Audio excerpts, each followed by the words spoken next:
the Oval Office. Let's listen in.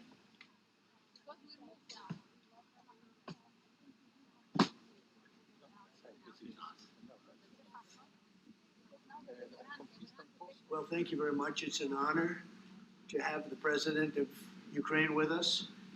We've had a lot of good discussions, a lot of good talks, and I think progress is being made, very, very substantial progress in many ways.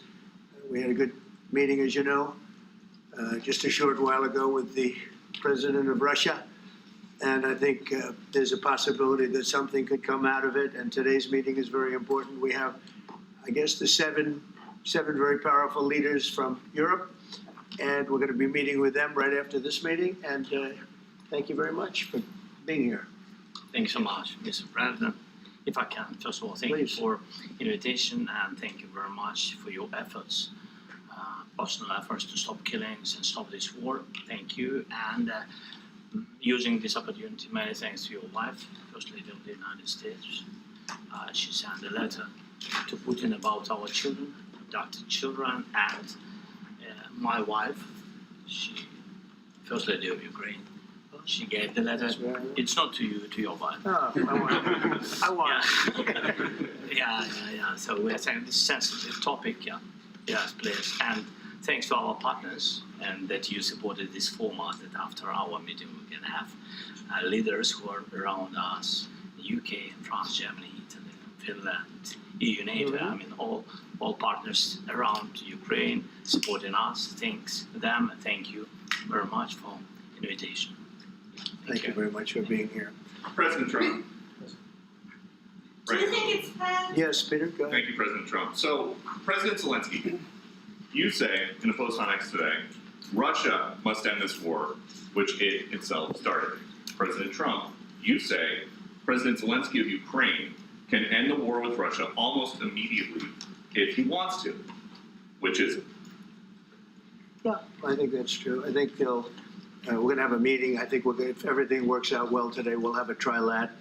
And I think there will be a reasonable chance of ending the war when we do that.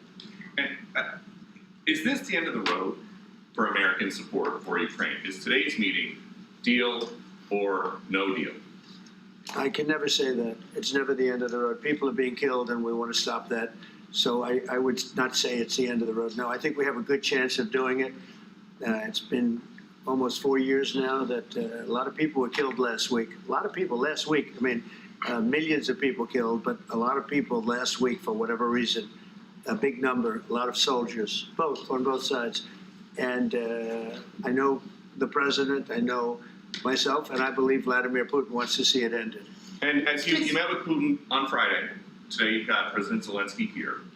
As you listen to Russia and Ukraine, which side has the better cards? Right? Well, I don't want to say that. I'm just here to be. Look, this isn't my war. This is Joe Biden's war. He's the one that had a lot to do with this happening, and we want to get it ended. And we want it to end good for everybody. We want it to end good. The people of Ukraine have suffered incredibly. President Zelensky, are you prepared to keep sending Ukrainian troops to their deaths for another couple years, or are you going to agree to redraw the maps? Thank you for your question. So, first of all, we live under each day attacks. You know that today have been a lot of attacks and a lot of wounded people, and the child was dead, small one year and a half. So we need to stop this war, to stop Russia, and we need support American and European partners, and we will do our best for this. So, and I think we show that we are strong people, and we supported the idea of the United States, of personally of President Trump, to stop this war, to make a diplomatic way of finishing this war, and we are ready for trilateral, as President said. This is a good signal about trilateral. I think this is very good. Thank you. Mr. President,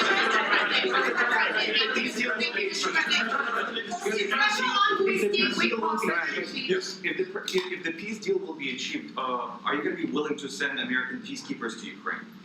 Well, we're going to work with Ukraine. We're going to work with everybody, and we're going to make sure that if there's peace, the peace is going to stay long term. This is very long term. We're not talking about a 2-year peace and then we end up in this mess again. We're going to make sure that everything's good. We'll work with Russia. We're going to work with Ukraine. And we're going to make sure it works. And I think if we can get to peace, it's going to work. I have no doubt about it. Your team has talked about security guarantees. Could that involve U.S. troops? Would you roll that out in the future? We'll let you know that maybe later today. We're meeting with 7 great leaders. There'll be a lot of help. When it comes to security, there's going to be a lot of help. It's going to be good. They are first line of defense because they're there. They're Europe. But we're going to help them out also. We'll be involved. Mr. President, Vladimir Putin mentioned that the war will not end without addressing the root causes of this war. Have you had an understanding what are the root causes of this war? Well, look, the war is going to end. When it ends, I can't tell you, but the war is going to end, and this gentleman wants it to end, and Vladimir Putin wants it to end. I think the whole world is tired of it, and we're going to get it ended. It was, I've done 6 wars. I've ended 6 wars, and I thought this maybe would be the easiest one, and it's not the easiest one. It's a tough one. A lot of reasons for it, and they'll be talking about it for a long time. But they'll be talking about the others. Look, India, Pakistan. We're talking about the big places. When you look at, you just take a look at some of these wars. You go to Africa and take a look at that. Rwanda and the Congo, Republic of the Congo. That's been going on for 31 years. And so we've done a total of 6, and we really have 6, not including the fact that we obliterated, and it turned out to be a total obliteration, the nuclear, as you said, the future nuclear capability of Iran. And this one, I think we're going to get solved also. I feel confident we're going to get it solved. President, I'd like your teaser for my special envoy put forward. Thank you, Mr. President. Can you tell us about your conversations with European leaders and what they need to see to support an end to the war? Yeah, well, we're going to be meeting with a great representative group and 7 very powerful, very big countries and great people, all friends of mine and friends of yours. And we're going to have some suggestions made. They want to see peace. They would like to see peace. President Trump, when in Russia, you said last In the night red, in the red. President Trump, do you think it's fair to, for Ukraine and for Russia to achieve a lasting and durable peace if Ukraine cedes its territories that Russia hasn't yet conquered? Do you think it's a fair peace for Ukraine? We're going to have a lasting peace. Just to answer the first part of your question, we're going to have a lasting peace. I hope it's going to be immediately. You posted on social media, Mr. President, a very touching letter from the First Lady, and the letter was hand-delivered to President Putin, and it calls for an end to the war, essentially, because of the children and the children's future. Why did the First Lady feel that letter was necessary? Was it because she believes that Mr. Putin is the aggressor in the war? Is a similar letter being hand-delivered to President Zelensky? That I watch, I see things that you don't get to see, and it's horrible. But probably more than anybody, including me, I hate to say it, but she loves her son, she loves children, and she hates to see something like this happening. And that goes for other wars too. I mean, she sees the heartbreak, the parents, the funerals that you see on television. Always funerals. We want to see something other than funerals. No, she felt she would love to see this end. She would love to see it end, and she says it very openly, very proudly, and with great sorrow because so many people have been killed. Mr. President, last week, Brian, go ahead, Brian. Yes, sir. I've got a question for each of you. Yes. First of all, Mr. President Zelensky, you look fabulous in that suit. I said the same thing. Yeah, you look good. I said the same thing. Yeah, looks good. I said to one that attacked you last time. See, that was I remember that. Yeah, I apologize to you. You look wonderful. No, my first question for you, President Zelensky. And in the same suit. You see, I changed you.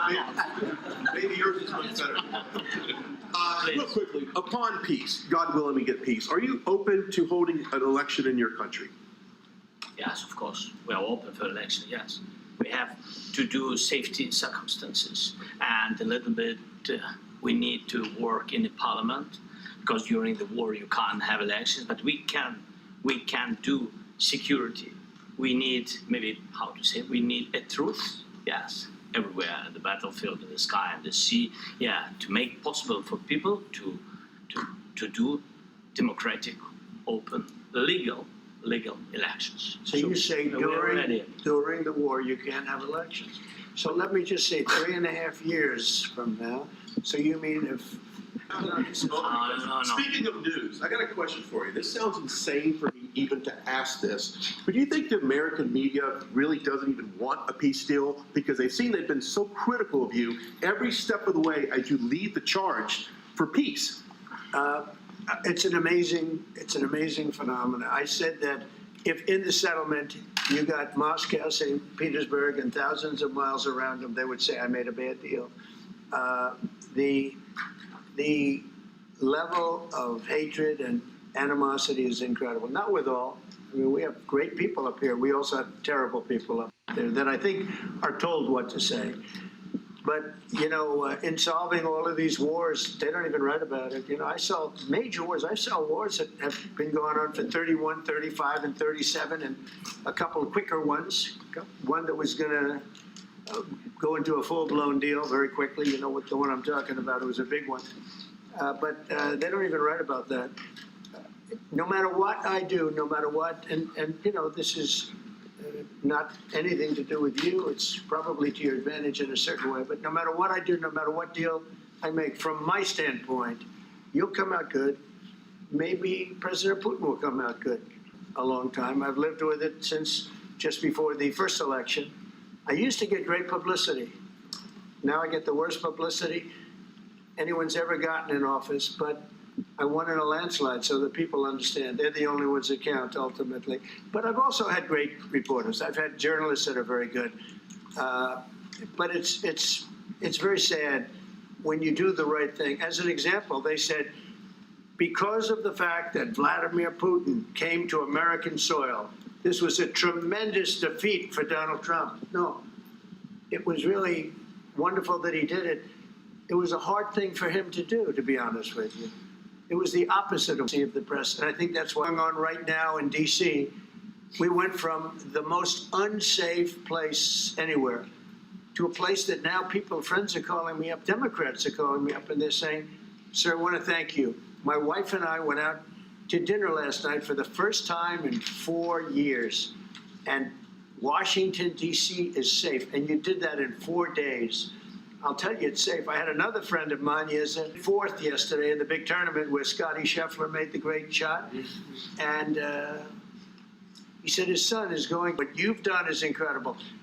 And I think the people realize it. But the press says, he's a dictator. He's trying to take over. I started Tai Chi at 50. Now I'm 68, and doctors ask me for advice. 3 reasons to start Tai Chi workout this summer.